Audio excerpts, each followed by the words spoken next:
Hola, muy buenas a todos, bienvenidos a un nuevo vídeo que no tenía pensado hacer, pero ni muchísimo menos. Lo que pasa que, visto lo visto, que están saliendo un montón de noticias acerca de que, fui al podcast de Jordi Wild y estuvimos hablando de cosas interesantes. He visto que han salido muchas noticias poniéndome a mí como referencia en cuanto a algunos temas y también he visto que hay gente diciendo Sergio no tiene ni idea de lo que está diciendo, entonces lo que voy a hacer aquí es explicarme para que también se vea un poco mi punto de vista. Yo entiendo que todos en este punto ya lo sabréis, que estuve hace poco, hace una semana y pico, en el podcast de Jordi Wild, en el episodio número 320. Estuve hablando 4 horas y media. Es una cosa increíble, o sea, no sabía que había sido tanto tiempo. En el momento cuando me lo dijeron no me lo podía creer. Y entonces aquí es donde empiezan las cosas interesantes. Una persona hablando 4 horas y media... es imposible que no cometa un pequeño desliz. Es, de verdad, muy difícil, aunque sea un tema del que controle. Y yo, dentro de la aeronáutica, pues controlo de cosas, pero de otras no controlo tanto. Entonces es normal que en algún momento haya podido meter la pata.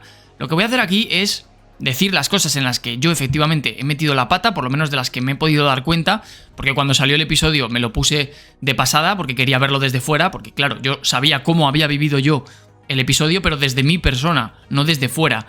Y cuando lo vi, pues detecté alguna cosa que no estaba del todo correcta, luego hay alguna otra cosa que me han dicho algún amigo, y vengo a corregir mis errores, a intentar aprender cada día más.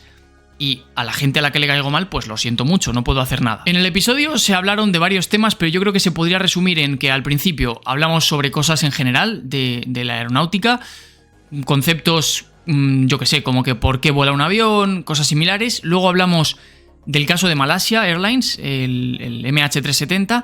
Luego hablamos de temas de accidentes aéreos. Creo que luego ya pasamos a hablar del 11S. Y finalmente hablamos de aviones militares, portaaviones de Estados Unidos y demás. Entonces, tenemos estos temas principales. En un momento determinado, Jordi me preguntó por qué los aviones no llevan paracaídas. Aquí tengo este short que han subido en la cuenta de The Wild Project, que aquí tengo la pregunta. Si veis el episodio, en esta pregunta yo pensaba que Jordi me estaba preguntando por qué los aviones no tienen paracaídas para los propios aviones. El tema de las personas, es una pregunta que se repite mucho, que yo sé que hay mucha gente que se hace, pero no tiene ningún sentido. En aquel momento, lo primero que pensé es, primero, que la puerta no se va a poder abrir, por lo tanto es imposible que la gente pueda salir, ese un primer motivo. Luego, que la gente no se va a poder organizar para saltar, pero es que hay muchísimos motivos más. Estos son los que a mí se me ocurrieron en aquel momento, pero es que hay infinitos más. La gente decía, pero ¿y este tío cómo puede ser que no diga que la gente no podría respirar fuera?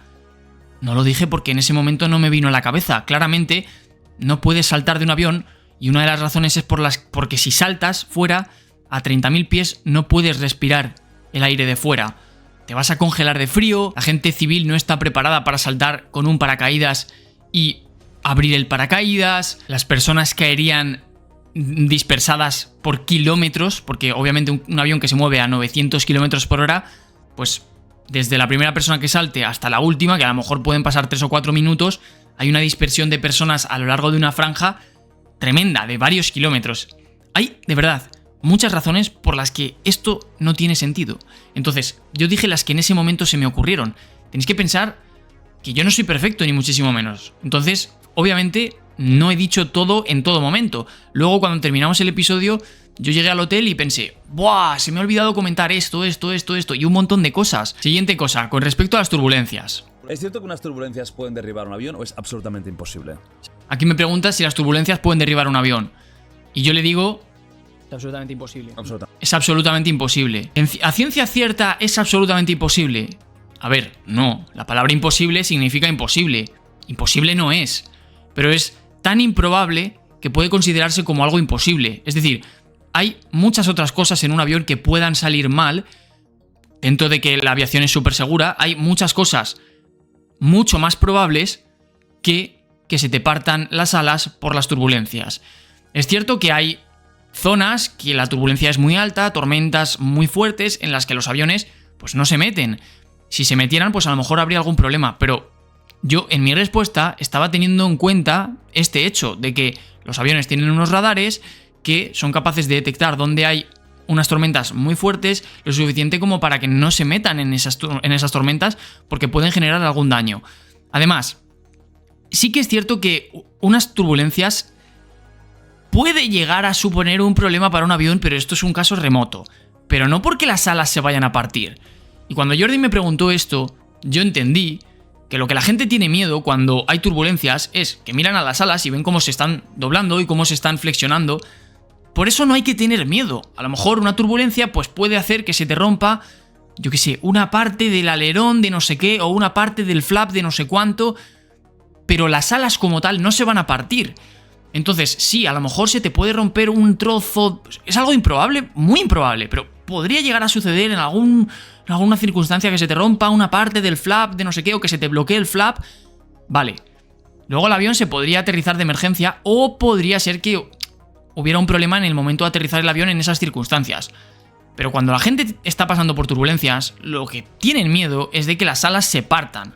Y eso es tan improbable que se puede considerar como imposible, por lo menos así considero yo. Aparte de que en este episodio yo estaba siendo consciente de que lo iban a ver muchísimas personas que tenían miedo a volar, y por eso yo dije, en mi cabeza rápidamente pensé, es tan improbable que es imposible. Para que la gente no tenga miedo voy a decir que es imposible y ya está. Y es lo que hice. Y yo sinceramente no creo que lo haya hecho mal. ¿Algún asiento, alguna silla, en caso de accidente, más recomendable para sobrevivir? Aquí me pregunta Jordi si hay alguna silla dentro del avión, algún asiento que sea más seguro que otros. Y yo dije que se han hecho estudios estrellando aviones, poniéndoles muchos sensores, maniquís, etcétera, para ver qué parte del avión es más probable, cuál es la más probable en la que pueda sobrevivir. Si bien es cierto que en los ensayos se ha visto que la parte más probable para sobrevivir es la del final, la probabilidad igualmente, en caso de que haya un accidente fuerte, sigue siendo muy baja. El único caso en el que te salvarías estando atrás, pero no adelante, es en el que sea un aterrizaje de emergencia, medio que controlado, medio que no, porque ahí pues sí que tienes chances de sobrevivir. Si un avión se estrella contra una montaña, es imposible, no vas a sobrevivir. Entonces yo lo que digo es, no cojas un asiento dependiendo de las probabilidades de sobrevivir que tenga el asiento número 33, el asiento número 12, o sea, da absolutamente igual. Así que si alguien alguna vez se ha planteado elegir el asiento en base a esto, que no lo haga, porque de verdad no tiene sentido. Luego, otra cosa es que cuando empezamos a hablar del caso de Malasia, yo digo, bueno, de hecho es que dije que estaba simplificando todo muchísimo, pero es que aún así hay gente que me dice, pero vamos a ver, ¿cómo puede ser que digas que... Vamos a ver, estoy simplificándolo porque si me pongo a entrar en detalle en todo, no me daría tiempo ni siquiera a explicar, es que nada, ni siquiera en media hora podría llegar a explicar hasta el momento en el que desaparece el avión de los radares, porque como me pongo a explicar bien las comunicaciones, a decir que en las comunicaciones por radio tienes el ground control, luego tienes el control para despegar del aeropuerto, luego tienes el de la aproximación, luego tienes el tráfico aéreo general del país. O sea, como yo empiece a explicar todo eso, no termino. Y el objetivo no era ese, el objetivo era explicar más o menos qué sucedió en este caso. Entonces, por favor, no seamos quisquillosos, porque yo creo que lo que le sucede a la gente que me critica este tipo de cosas es que no entienden que no todo el mundo tiene el mismo nivel de conocimiento que ellos. Tú tienes que explicar estas cosas para gente que no sepa de aviación, porque si no, no te van a escuchar. Y yo lo que quería era que la gente que no sabía de aviación me escuchara.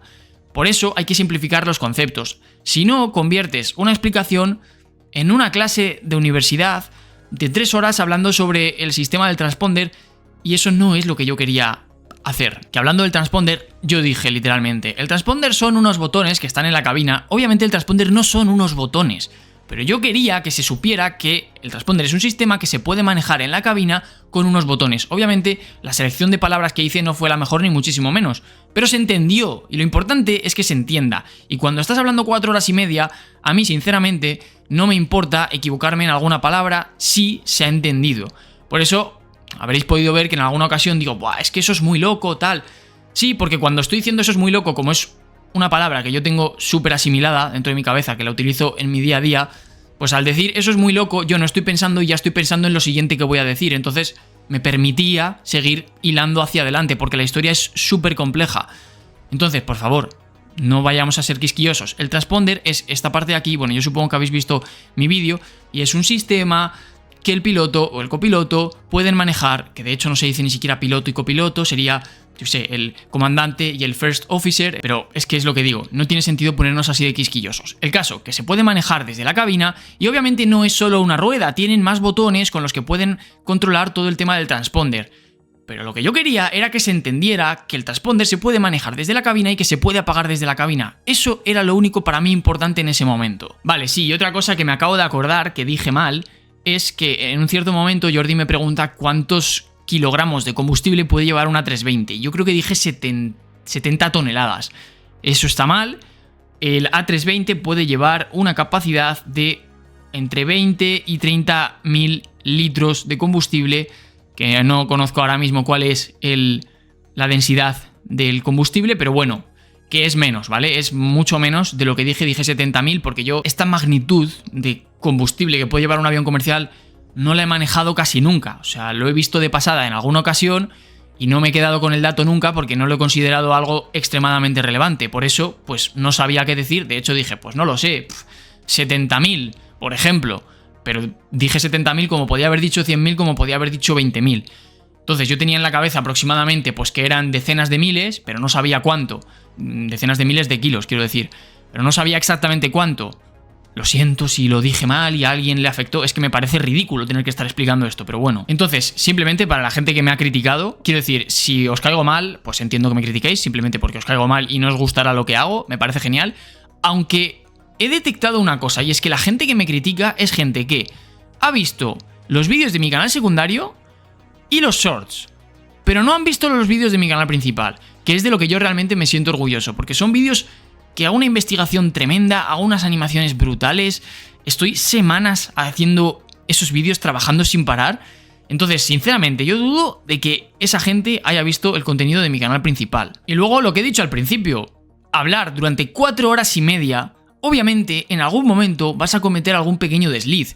Y sinceramente, me alegro de que los errores que he cometido hayan sido esos, porque es que podía haberla liado en algo mucho más grave sin estar dándome cuenta, porque en algún momento de esas 4 horas y media se te puede ir la pinza durante 2 segundos y en esos 2 segundos la puedes liar bien gorda. Entonces, ya digo, los errores que he cometido, algunos para mí no son ni siquiera errores, es simplemente gente que me está echando en cara cosas porque sí. Y luego, lo que me he equivocado, que si los 70.000 kilogramos del combustible, es que me parece estúpido. Luego, por ejemplo, también dije que no pasaba nada si un avión es impactado por un rayo. ¿Pasarle a la gente de dentro? No le va a pasar nada. Eso sí, ese avión va a tener que pasar unos checks de mantenimiento, etcétera. Entonces, algo sí que pasa. Porque el avión luego va a tener que ir a mantenimiento y se va a tener que poner la gente a trabajar en ese tema durante, pues, varias horas, días o lo que sea. Pero en ese momento Jordi me lo preguntaba de cara a la gente que va dentro del avión. ¿Es peligroso? ¿El avión va a explotar si le cae un rayo? Y yo por eso dije, no pasa nada. No pasa nada a la gente. Al avión no le pasa nada en el sentido de que puede seguir volando, pero luego se le van a tener que hacer una serie de mantenimientos. En fin, ridículo tener que explicar todo esto, pero me veo en la obligación porque ha saltado mucha gente a criticarme en estos últimos días. A los que me apoyáis siempre y estáis ahí, muchísimas gracias, de verdad. Valoro muchísimo, pues, esta comunidad que estamos creando en el canal secundario. Muchísimas gracias a todos. Ya lo dije en el podcast de Jordi, pero también lo he dicho en algún vídeo de la semana pasada. Ya tenéis de nuevo a la venta mi libro, El manual para pensar como un ingeniero aeroespacial, porque había desaparecido de Amazon, lo he conseguido solucionar y que sepáis que simplemente si buscáis en Amazon lo vais a encontrar. Ahora sí que sí, nos vemos en el próximo vídeo. ¡Hasta luego!